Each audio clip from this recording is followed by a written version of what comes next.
오늘 어떤 내용 준비하셨습니까? 그동안 녹취 파일로만 자세히 들을 수 있었던 최순실 씨 육성 들려드리겠습니다. 네. 그거에 증거가 있나요? 제가 직접적인 참여를 했다는 게. 저는 정부의 정책에 어떤 예산에도 참여한 적이 없습니다. 그건 모르겠습니다. 제가 관여할 일도 아니고 제가 그런 거에 관여한 적도 없습니다. 저는 어떤 이권도 정부에 대해서 받은 적이 없고, 그렇죠. 저는 미르재단이나 어떤 블루케이나 어디를 통해서도 돈을 한 푼도 받은 적이 없습니다. 제 통장이나 제가 개인 이득을 취한 것도 하나도 없습니다. 저는 다른 거는 본 적이 없고요. 관심도 없고, 저는 그런 인사자료에 관여하고 싶지도 않고, 제 주변에는 그럴 만한 사람도 없고, 제가 그런 거에 관여하고 싶지도 않았습니다. 그건 확실히 기억이 안 납니다. 1월 16일 헌법재판소 10시간 넘는 변론이었지만 주요 증인으로 나온 최순실 씨의 답변은 대체로 이러했습니다. 명확한 증거로서 제시된 윤전추 청와대 행정관에게 보낸 크리스마스 카드. 최순실은 이것도 묵살하는데. 증인은 윤전추와 잘 알던 사이가 아닌가요? 피트니스에서 근무했었으니까 얼굴은 압니다. 윤전추는 누가 자신을 피청구인의 행정관으로 추천했는지 모르겠다라고 진술을 했는데, 그러면 증인이 추천했다고 볼 수밖에 없지 않나요? 아니요. 왜 그렇게 보시죠? 저는 그 사람이랑 같이 저는 운동했지만 볼 시간이 별로 없었습니다. 굉장히 바쁜 사람이었고 새벽에만 나왔던 사람들이랑. 증인이 윤전추에게 크리스마스 카드를 보내면서 전추 씨 메리 크리스마스 성탄절 보내시고 새해에는 꼭 시집 가세요.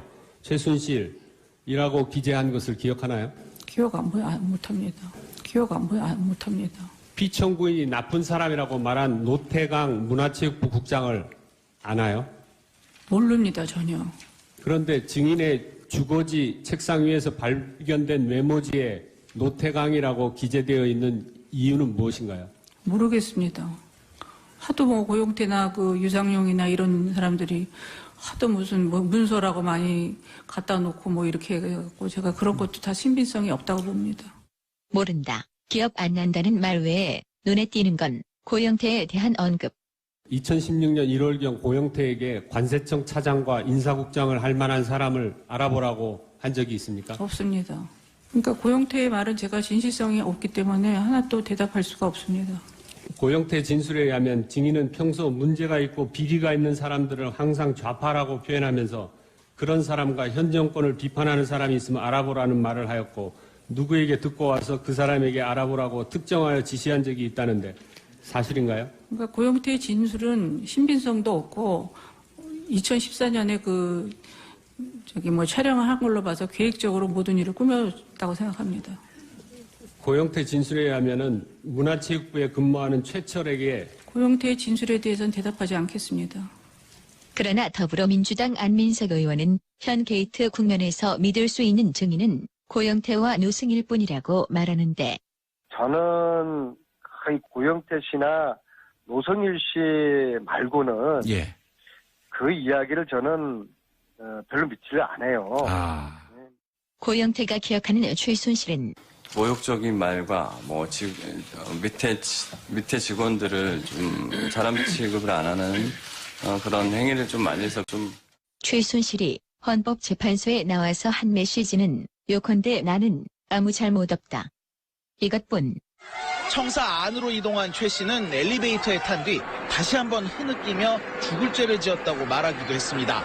최순실은 말씀하시죠. 이들한테 한 말씀 하세요. 국민한테.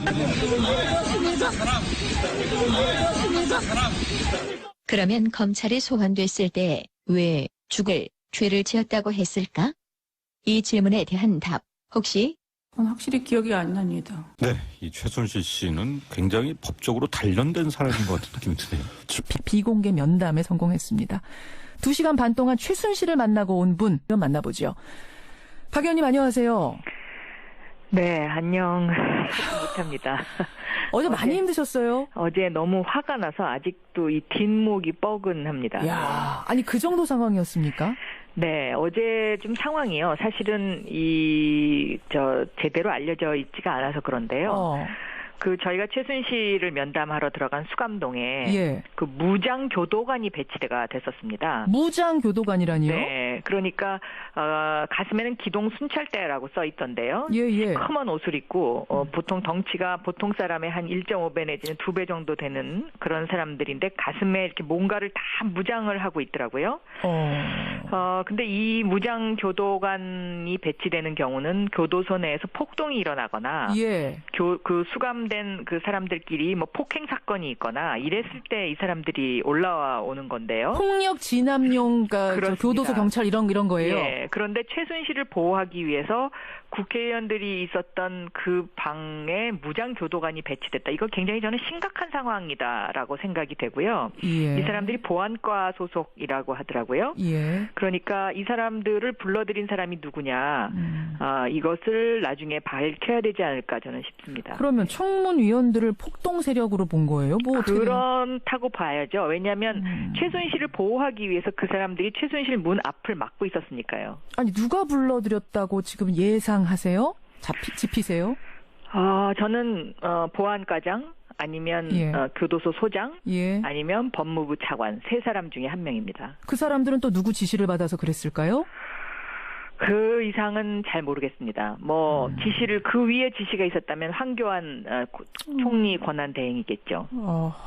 아니 네. 저는 지금 들으면서 국회의원들이 오는데 일종의 기동 타격대 같은 사람들이 거기를 네. 지키고 있었다라면은 이거를 지금 교도소장 차원에서 이렇게 결정을 했을까 좀 갸우뚱해져서 질문을 드린 거예요. 그래서 제가 그 페이스북 생중계를 생각했던 겁니다. 김성태 위원장한테 급히 가서 그 핸드폰을 빌려서 그 생중계를 시작하려고 핸드폰을 딱 쥐니까 이 사람들이 쏜살같이 없어졌어요. 그래서 제가 사진을 못 찍었는데요. 굉장히 위협적입니다. 그 사람들 그 자체만으로도. 네. 참, 뭐 이러려고 내가 청문위원 됐나 자괴감이 좀 드셨을 것 같아요. 굉장히 사실은 이게 심각한 상황이었는데 어제는 최순실 청문회를 해야 된다는 그런 것 때문에 제가 이 이야기를 자세히 하지 않았는데요. 저는 굉장히 이 부분은 좀 국회에서 짚고 넘어가야 된다라고 생각하고 있습니다. 알겠습니다. 그런 우여곡절 끝에 최순실을 만나긴 만나셨어요. 비공개 면담. 직접 보신 거는 처음이시죠? 박 네, 의원님도? 직접 본 거는 처음입니다. 제 질문이 좀 포괄적인지는 모르겠습니다만 만나보시니 어떻든가요?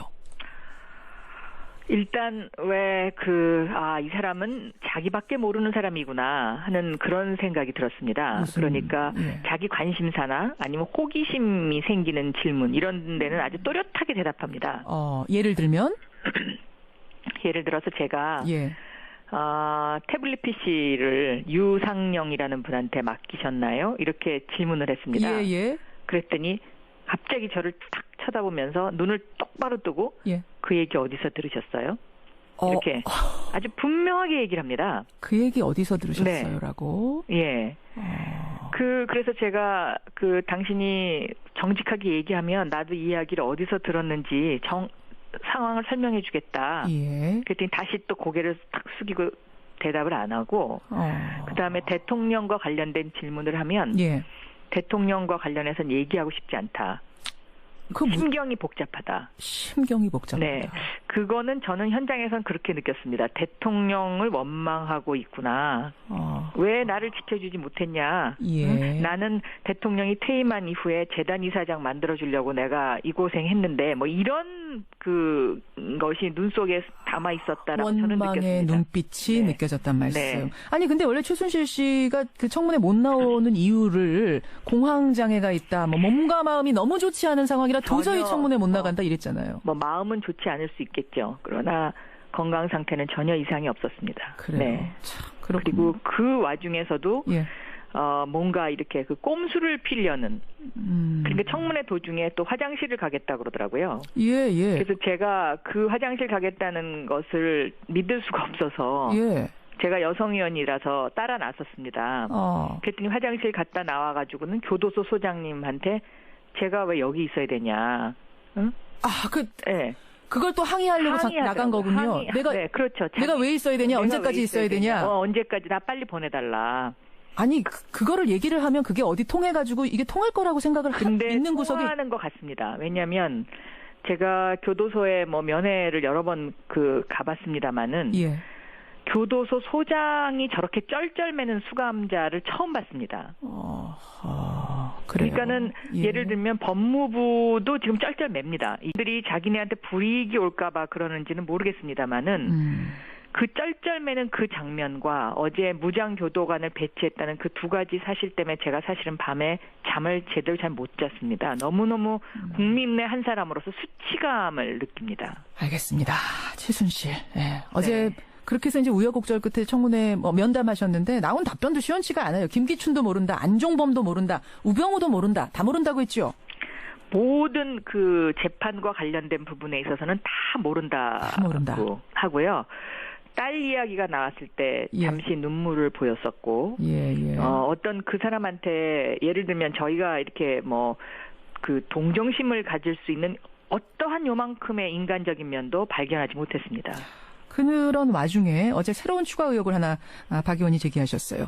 우병우 전 수석의 장모 김장자 씨가 최순실 씨 아버지, 그러니까 최태민 씨가 생전에 총재로 있었던 그 구국봉사단 단원이었다. 그러니까 최태민의 구국봉사단 단원이 김장자 씨였다. 이게 지금 확인이 된 겁니까? 아니면 추정입니까? 지금 제보가 들어온 사실인데요. 제가 이 이야기를 한 이후에 어제 밤사이 기사를 보면 그 구국봉사단에 관련했던 사람이 그게 맞다라고 증언을 해준 기사가 하나가 있더라고요. 그래요. 그래서 제가 이 이야기를 한 이유는 특검에서 이것을 좀 확인할 필요가 있지 않느냐. 국회의원들은 수사권이 없지 않습니까? 그렇죠. 그러니까 이게 한계가 있습니다. 그래서 이 부분이 확인이 되면 어제 추가로 난 기사를 보면 거기에 최순실 씨와 그 이상달, 그러니까 우병우 장모로 보이는 사람들이 같이 이렇게 어딘가 그 봉사를 가갖고 찍은 사진 같은 것들이 있더라고요. 그래서 좀 더 이것은 추적을 해봐야 될 것 같습니다. 알겠습니다. 박영선 의원 지금 만나고 있습니다. 네, 박 의원님. 지난 청문회에서 활약이 상당했던 증인 한 명이 있어요. 바로 K스포츠의 노승일 부장. 네. 최순실 씨가 독일에서 전화 걸어가지고 노 부장한테 전화 걸어서 증거인멸 지시했던 거 폭로했고, 또 친박계 국조특위 위원들이 위증교사 했다는 의혹 제기한 것도 노 부장이고, 청문회장에서 차은택한테 법률 자문을 해주는 검사가 하나 있는데 그 검사를 소개해준 사람이 우병우 수석이다. 이거 밝힌 것도 노 부장이지요? 그렇습니다. 근데 그 노승일 부장을 징계하기 위해서 오늘 K스포츠재단의 징계위원회가 열린답니다. 이 얘기 들으셨어요? 적반하장이죠. 네. 그러니까 해사 행위를 했다 이런 이유로 징계한대요. 그렇습니다. 네. 만약에 그렇다면 그건 적반하장이고요. 그 K스포츠 재단이 지금 무슨 일을 하고 있냐면 재단 이사장이 이 재단을 없애지 않기 위해서 여기저기 부탁을 하고 다니고 있거든요. 아니 K스포츠재단이 이미 없어진 걸로 아는 국민들도 많으신데 지금 K스포츠재단도 그대로 있고 미르재단도 그대로 있는 거예요? 그대로 있습니다. 그리고 돈도 그대로 있습니다. 그리고 그 K스포츠재단에 맡겨진 돈이 그 정동춘 이사장과 박헌영 과장인가요? 그 사람 이름으로 해서 삼성생명보험의 저축성 예금으로 개인 이름으로 들어져 있죠. 개인 이름으로? 네. 근데 이분들은 지금 이 스포츠 재단을 유지시키는 것이 목적입니다. 네. 그러니까 이런 부분들에 대한 그 디테일도 국민들이 감시를 저는 해야 되는 부분이다라고 생각하고 있고요.